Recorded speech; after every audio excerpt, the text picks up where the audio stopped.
Good afternoon, Richard. Thank you so much Hi, for your time. afternoon. Thank you so much for being here with me to spend some time and so that just let people know that what you've been doing. Yeah. And just to begin, perhaps you want to introduce yourself and what you do? Oh, okay. So hi, I'm Richard. I'm Richard Tsen. Uh, I am an entrepreneur and as well as I help entrepreneurs. I started off as a departmental store buyer. So therefore, the areas of my specialty is always revolving around retail. Um, Started off as buyer also gave me a good a foot into the reality of retailing. Why did I say retailing as equals to entrepreneurship? Because basically entrepreneurship, my definition is you make something, you sell to someone. So this is how, and then I of course periodically I lecture in fashion school to teach the next generation of how to be a buyers and how to brand their own product and be a successful entrepreneur. I mean, hopefully. Also, I also help to train existing departmental store buyers as well, Mhm. how to act as an individual entrepreneurship within that department, which is must have because they must own their own responsibilities of certain business that they're dealt with and introduced to their own company. So I think that is also a form of entrepreneurship, less leadership, but more so on making decisions of whether it's right, the figures are right, whether or not it's the right for the market, whether or not it fits into existing target market profile. So these are all basic elementaries of entrepreneurship. So that's it. That's a lot in a nutshell. Terrible. Yeah. Yeah. So you have been working in a glamorous brands and big, large corporate. What makes you really pull that handbrake and get out there by yourself? Um. Well, the big corporate boys has taught me a lot of corporate lessons. Mhm. And then the smaller boys, the SMEs have taught me about appreciation. So I thought, you know what, marrying this both together, it's time for me to try on my own, practice what I've learned, basically. And then also, definitely along the way, I have a set of mind on my own and some good offers in terms of product or productions and all that. So I thought, hey, you know what, I'll give it a try. Mind you, it became very addictive. So once you run your own, business and all, they became very addictive, and which is good because once you feel that you're addicted to what you do, in other words, it will go for a little bit longer than you think it is. I don't like to use the word passion because I mean, passion is too general. So when you are addicted to something, you're by influence of your interest, then it will push you further, and you will voluntarily sacrifice whatever you have and all that because you see the goal. So that's what happened to me, and I'm still doing it, even in the midst of helping others. I'm still running my own business because I personally believe that if I were to share my experience, I have to be relevant. Yep. So in order to be relevant, I have to be a practitioner. Mm-hmm. I wouldn't want to go to a seminar where the speaker will say, 5 years ago I've done that, now I'm sharing with you. I walk out like, no, no, no. So, Okay, we got it. The no. yeah, yeah, there you go. Yeah. Okay.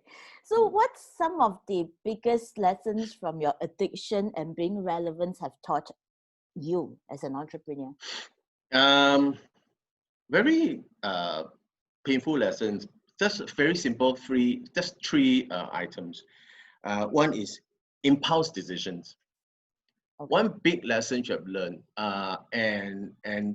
this only you can only learn this from big corporate companies because there's so many levels of approvals and all that. And then when you are in it, you just ask yourself why these guys take half a year to make one decision or one concept or one product, and then later you realize that they just don't want to. take the risk of an impulse decision. They want to make sure that all grounds are covered, make sure that everything is fine before they execute and all. So there's one lesson that I've learned as an SME or an entrepreneur is impulse decision. Never fall into this impulse decision or gut feel. Crap. There's no gut feel. Okay? No. Don't. You don't have guts. You have no gut feel. No one ever tell you what's the definition of gut feel. So no. What is real gut feel is do your survey, do your research, ask people around, bring them to Kopitiam, have a data rate, and ask them for their opinion, feedback. That's called guts. That's called not taking impulse decision. Number two, wrong timing. Often or not, I personally have a vision of doing some, be it an F&B, be it anything, and every time I thought, oh, you know what, it's so new in the market, it must be able to hit, it must be able to be accepted, it must be, loud when we start up and all that. Wrong. Because if the market is not exposed to this concept or idea, or even the product itself, you will struggle for your dear life just to introduce, if not create awareness. And you take a big bulk of your investment, your time, and your effort, and your argument with your partners just to reach one awareness. No. So that's also another thing I've learned. The last thing I've learned is the target market. Initially, when I started off at anything, is based on what I like, or based with what I will wear, or what I will eat, or my lifestyle. Again, wrong. There are not many people out there like me. Wow. First thing first, you must love what you wear, and share what you eat. Crap. No. Don't ever. I'll dig a hole and I'll force you in and bury you alive. No. Nonsense. You've got to test out the market. Wonderful time right now we have. Go online. Give away something just to gain a feedback. In return, you want them to do a video endorsement and send it back to you, and then give their feedback and their reviews. All right, which is cool. Everything is fine. Then you go into pre-order. Then you go into production. Then your product has at least 40 or if not 30 to 40% of success, because your target customers are communicating with you. Then you know, okay, this thing works because there are people responding. So see, big lessons. Big lessons I learned as well. I cherish these lessons. I'm writing down the notes as much as you are telling these lessons here. That's so notable. Yes. And what's your tagline and what's your quote that you live by these days? See, that's the thing. I said, you must look. I live by this: ignorance create high risk. Okay, and knowledge creates high returns. Right? So please don't be ignorant. You got to learn. Look, nobody said you cannot copy. And in fact, I always tell everyone, copy, please copy, because you will never copy right. However, it becomes a direction. So don't be ignorant. Learn from others. Very simple lessons. Not Yes. too many people follow very much of that. I wish they just follow a little bit more of what you have just said. Right. Gee. I'm sure when you say knowledge, you would have one favorite book or something that you're reading at the moment that you can share with us, yeah? Actual fact, I mean, certainly I do have a few and all that, and then, but I would want to encourage everyone not just fall into the excuse of buying a book means buying a promise. Downloading an article means this will be my solution. Don't do that. I'm a big fan of catchphrase. So if I read a headline or hear someone say a catchphrase and all that, I immediately write it down or key in my phone, because these are as real as it gets and as relevant as it is. you know when I buy a book, I don't buy any book that published 5 years ago. It's crap. So because it will bring me into this whole delusion, like, oh my God, what I'm doing right now is not right. Then I realized that it was 5 years ago. So Okay. Now no, you're reminding me every 5 years I've got to ensure that I write a book so that I fit every into your year, shelf. Okay. every year, That's a really. pressure every year. No, you update edition 1, 2, 3, 4, 5.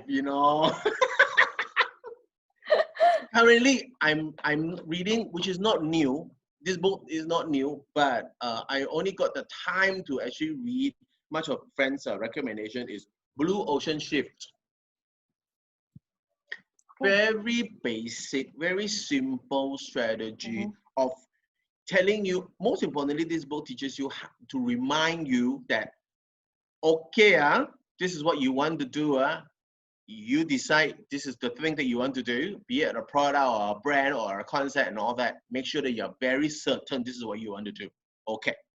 How do we then make it socially acceptable?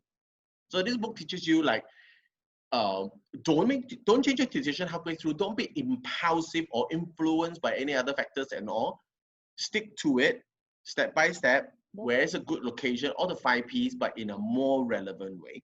And then they'll tell you, okay, you know what? How do we create this to be socially accepted? How to be socially appreciated? And finally, blue ocean means how this brand or product that you're doing can become part of a word in our daily conversation. Example would be how addictive it is. I'm going to WhatsApp you later what I want to say. WhatsApp is not a word. It's an app. So because we use that so often, Yeah. then you know. Why can't I simply say I'll message you later? Why is it that you have to give a name, a title, or a name to an adjective? Yeah. Which is very interesting, right? So this whole blue ocean is how do we do that? Because everyone will have no confidence in anything new. Mm-hmm. The only way to go about is where everybody approved. So Mm-hmm. it's social acceptance. So everybody approved, and then once everybody approved, they'll definitely appreciate. Appreciate means they share. They will comment about it. They'll give good reviews about it. So when you go through these two stages, you'll definitely become a language. I can't drive today. Car is not working, so I'll grab to your house. What is grab to your house? I'll take a grab. In other words, it's like if That's a the country impact where of there's no branding. right, but it's more than a brand. More than branding right now. It's a language. Yep. So that's what I mean by blue ocean. Okay. Wow. Another example is no one says instant noodle anymore. Everyone asks, "Do you want to eat Maggie?" Maggie is a brand. You don't eat Maggie. You are in the same dictionary as my kids that's below 12 now. They know all these by the brand names. That's right.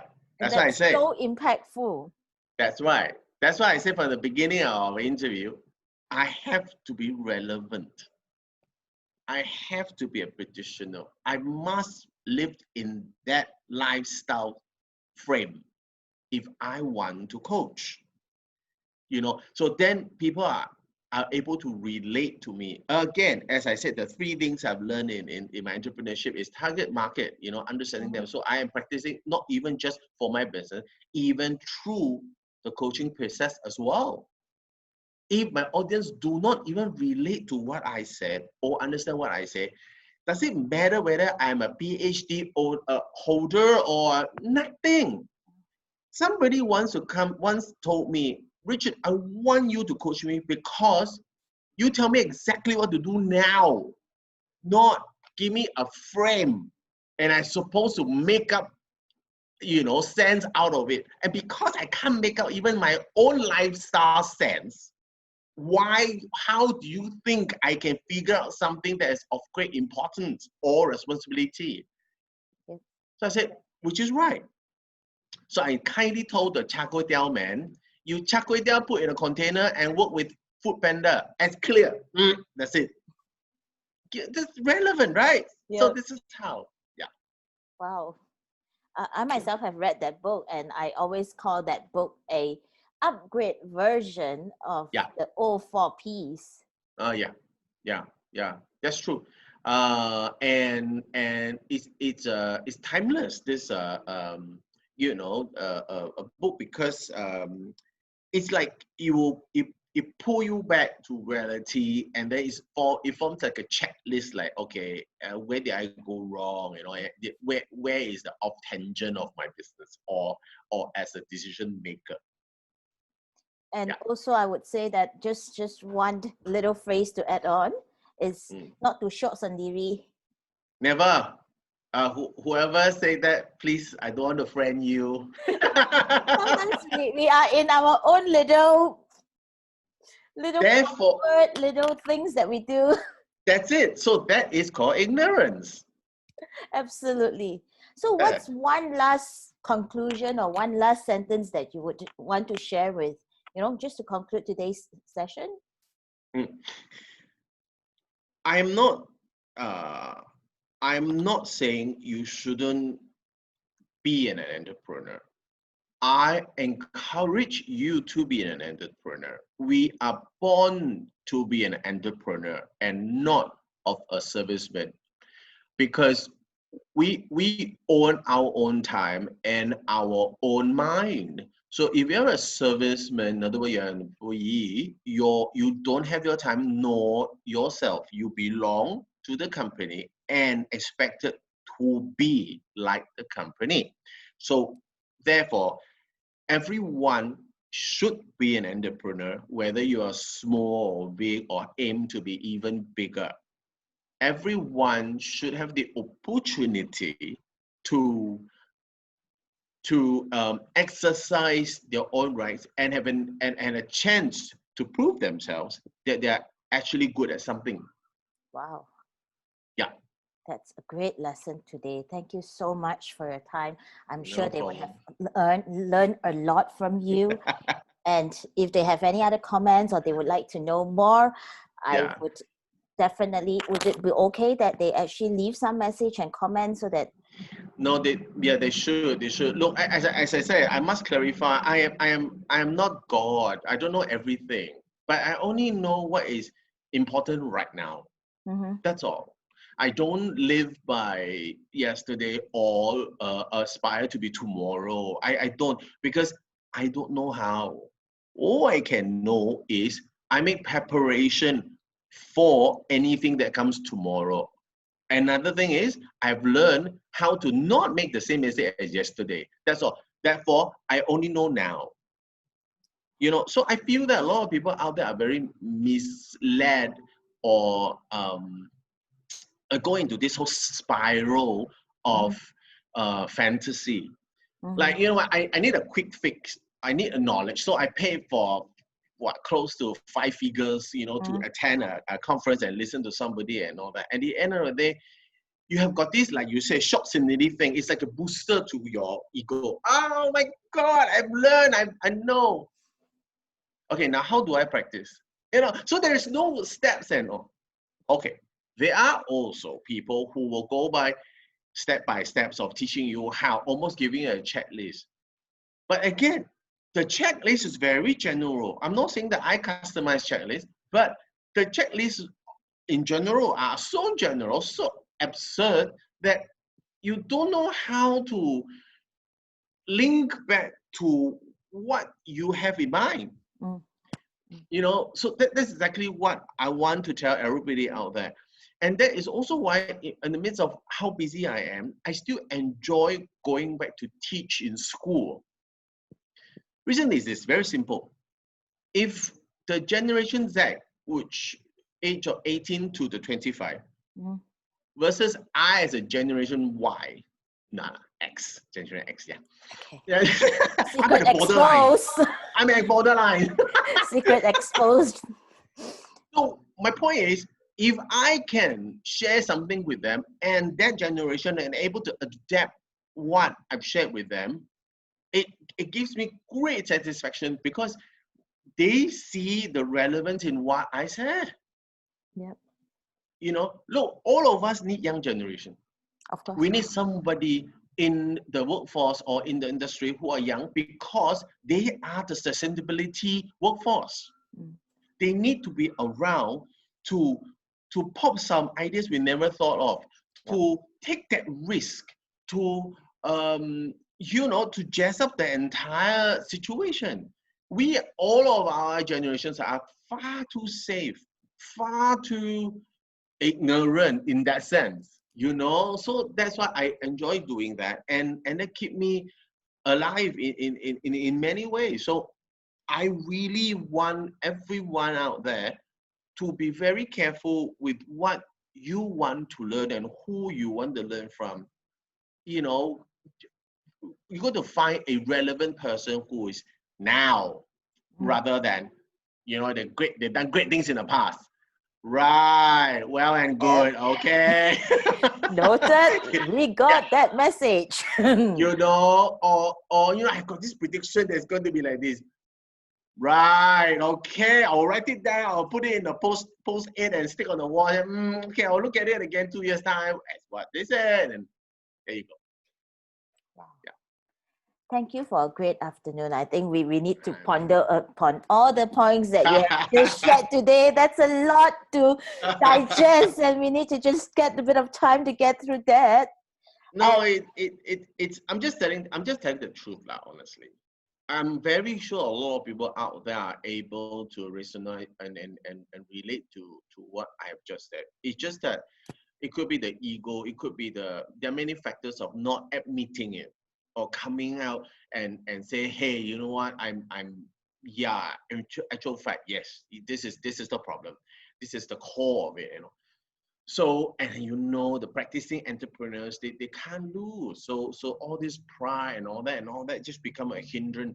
And then it will build greater bricks and walls and then till it collapse and fail and then they seek help. Don't think it's a good idea. So I'm basically, you know, telling the truth on behalf of everybody. Big lessons today. That's a lot. That's a lot of information there that we need to just digest through and learn through, right? I definitely want to watch a repeat of this myself. Thank you so much for spending time with us. I hope you'll be back again and share more. Yeah. Meanwhile, best wishes. Thank you so much. Stay safe. Yeah. Bye. Bye.